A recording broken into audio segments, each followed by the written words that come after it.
5 of the worst deaths in human history. The last one is some serious Saw-type stuff. Number 5. Boiled alive. Ishikawa Goemon was an outlaw who lived in the late 1500s in feudal Japan, who rose to fame stealing from the rich and sharing his spoils with the poor. In modern times, he's become somewhat of a folk hero, being portrayed in anime, movies, and video games. So, it's a little hard to tell what details about his life were real and what was made up. Some say he was originally a samurai, while others say he was actually a ninja. And while historians disagree on a lot of things, there's one thing they all agree on. His public execution, where he was boiled alive, was extremely cruel and unusual.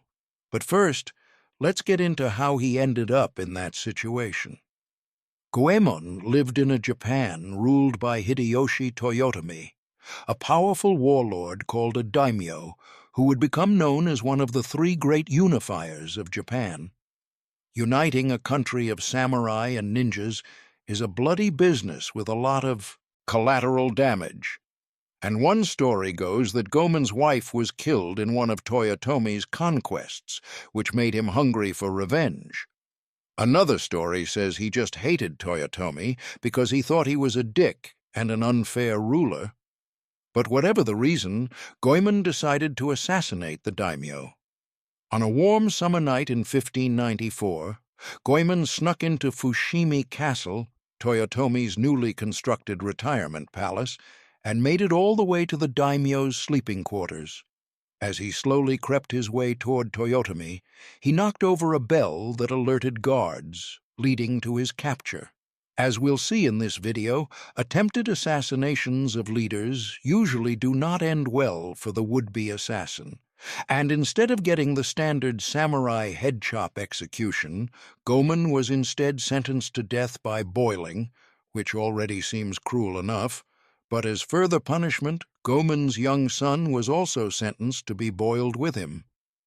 On the day of his execution, a crowd gathered in front of the Kiyao Nanzenji Temple in Kyoto. Goemon and his son were placed into a large iron cauldron.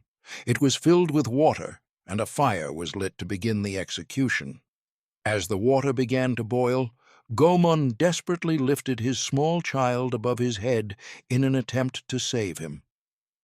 From here, there are 2 versions of what happened next, and I'll let you choose which one you want to believe. The first, as Goemon was struggling to keep his son out of the boiling water, onlookers, not being able to stand the sight, rushed in to rescue the boy, leading to a somewhat happy ending as Goemon passed away, seeing his son rescued and in safe hands. The second account is, far more horrific.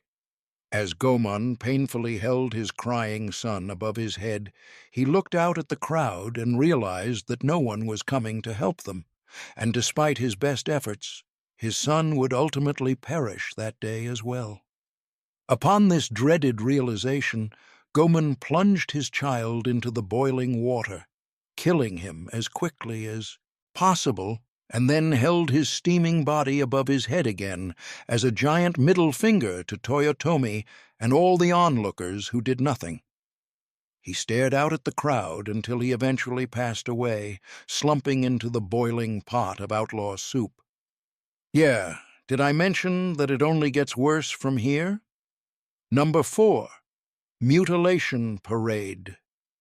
Joan de Canyamars was a Catalan peasant who in 1492 committed the biggest of no-nos, trying to assassinate King Ferdinand II of Aragon.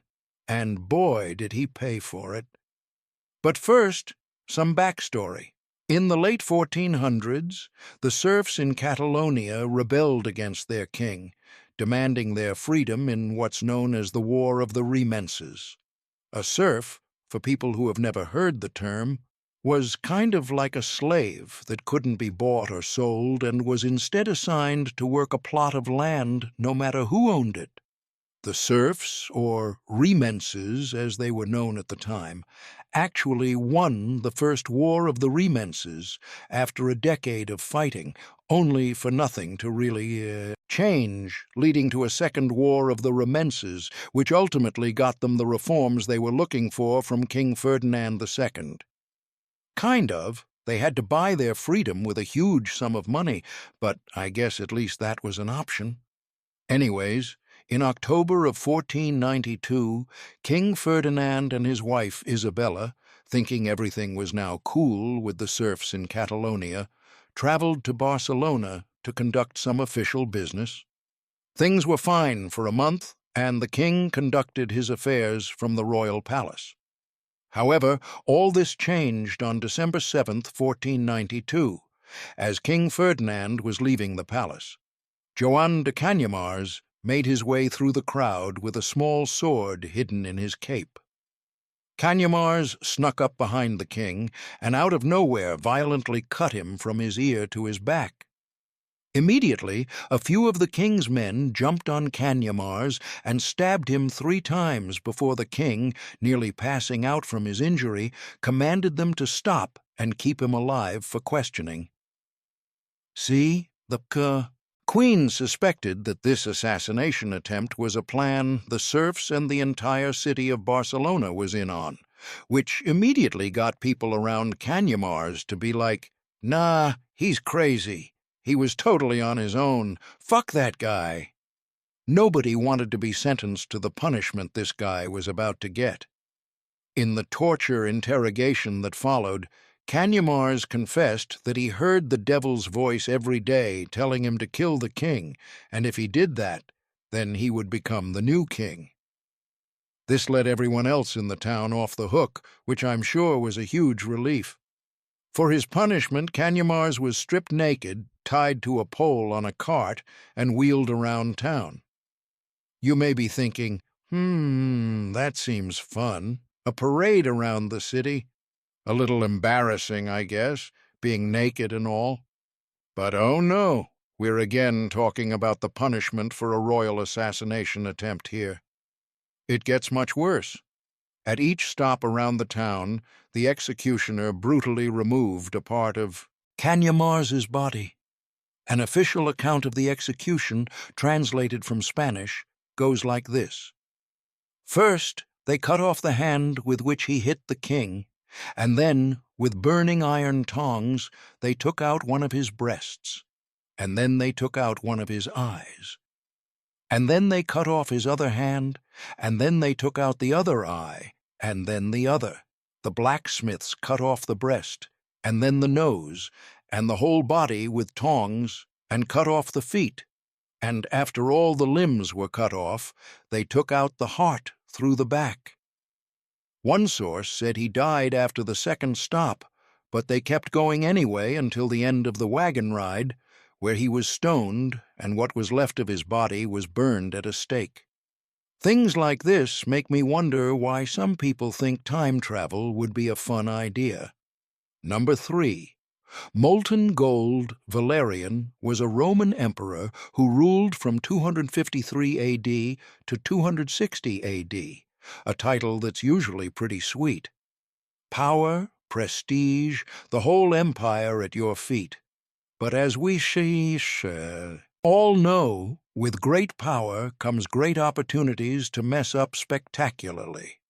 And Valerian's mistake led to him suffering one of the worst deaths an emperor could ever imagine. During Valerian's reign, the Persians, led by King Shapur I, began attacking Roman territory. Deciding he had had enough, Valerian personally led his army into battle against the Persian army of King Shapur. Valerian thought he could march in, flash some swords, and be home in time for a nice goblet of wine. But surprise, surprise, the Persians were a little tougher than expected. In the Battle of Edessa, the Persians decisively defeated Valerian's army, and he and his men were taken prisoner. As a captive, Valerian got the VIP treatment, very intense punishment. Shapur really got off on the fact that the Emperor of Rome was now his prisoner and subjected Valerian to the most humiliating punishments. He used Valerian as his personal footstool. Every time Shapur wanted to ride his horse, he would make Valerian get on all fours and step on him to get on his horse. Talk about a career downgrade. But the humiliation didn't stop there. Valerian was also paraded around like a trophy, a living example of Persian dominance. Here's where it gets really not fun for Valerian. There are some differing stories on how Shapur offed him, but the most popular story is that Valerian tried to bribe Shapur for his release by offering a mountain of gold. This gave Shapur a great idea, and he forced Valerian to swallow molten gold, a punishment which ultimately did him in.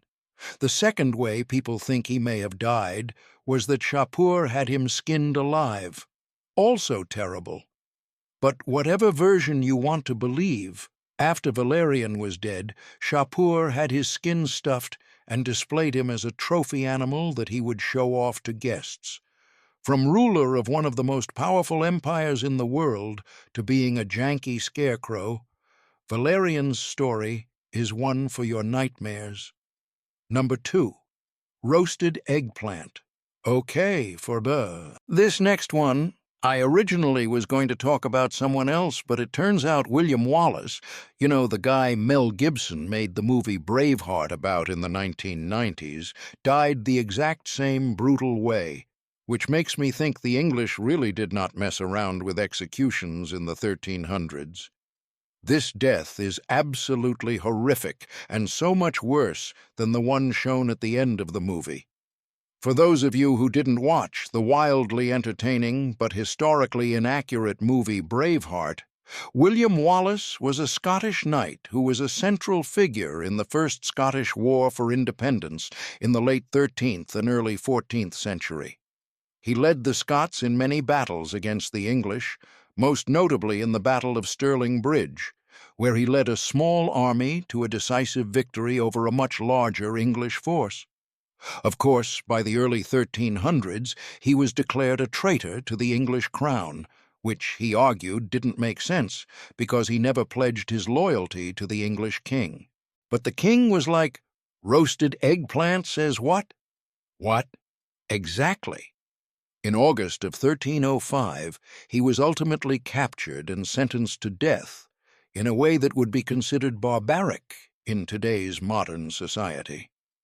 On August 23, 1305, Wallace was stripped naked and dragged through the city of London at the heels of a horse until they reached the elms at Smithfield.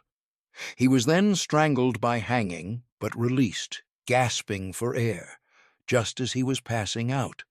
Then, I'm not making this up, his eggplant was cut off and thrown into a fire right in front of his eyes. He was then gutted while, again, still alive, and made to watch his entrails be thrown into the fire. Finally, he was beheaded, and his body was chopped into 4 pieces and sent throughout the kingdom to be displayed as a warning. His head was dipped in tar and placed on a spike on London Bridge. Needless to say, he was not yelling freedom, like in the movie, and, like I said earlier, there was another guy who was executed in the exact same way with the roasted eggplant and everything. Man, the Middle Ages were rough. Number 1, Iron Throne. This one is some literal Saw movie-type stuff, so click away if you're not into that. György Dózsa was a decorated Hungarian soldier who led a massive peasant revolt in 1514. What initially began as the recruitment of a peasant army for a crusade against the Ottoman Empire quickly turned into an all-out revolution when these peasants collectively realized how crappy they were all being treated and changed the target of the crusade to their landlords and nobles. Talk about an Uno reverse. Dózsa, being sympathetic to these common folk, found himself leading this army in what was later known as Dózsa's Rebellion. Armed with limited weapons but fueled by rage, the army of peasants began burning towns, slaughtering landlords, and taking over castles and forts. Everything was all going great with this new crusade until, well, it wasn't. The tide turned when the nobles, decided they didn't really like this new crusade. Led by a powerful Hungarian noble, John Zápolya, the nobles crushed Dózsa's forces in a decisive battle. Dózsa was captured, and unfortunately, Zápolya was not in a forgiving mood. He wanted to make an example out of Dózsa, and he came up with a punishment so gruesome it makes the other stuff on our list look like a spa day. Dózsa was made to sit on a throne. That doesn't seem that bad. Oh, this throne was made of burning hot iron. As Dózsa painfully sat cooking on his new throne, a red-hot iron crown was placed on his head, and a similarly heated scepter was placed in his hand to mock his brief kingship during the revolt. This wasn't just an execution, it was a medieval roast, literally. Next, 9 of Dózsa's starving followers were brought in and offered a special meal, pieces of their roasted master. Pliers were taken out of a fire and used to rip flesh from Dózsa's body. The peasants were ordered to take bites of Dózsa from the area the pliers had cooked and torn away. Imagine being so hungry you'd eat anything, and then being ordered to eat the guy who had been your biggest hero. Any peasant who refused to eat their boss was cut into pieces on the spot, showing the other peasant rebels that the nobles meant business. Eventually, Dózsa succumbed to his injuries, and the peasants who ate a piece of their former hero were let go with trauma that probably lasted the rest of their life. Oh, and Zápolya? He went on to become the king of Hungary.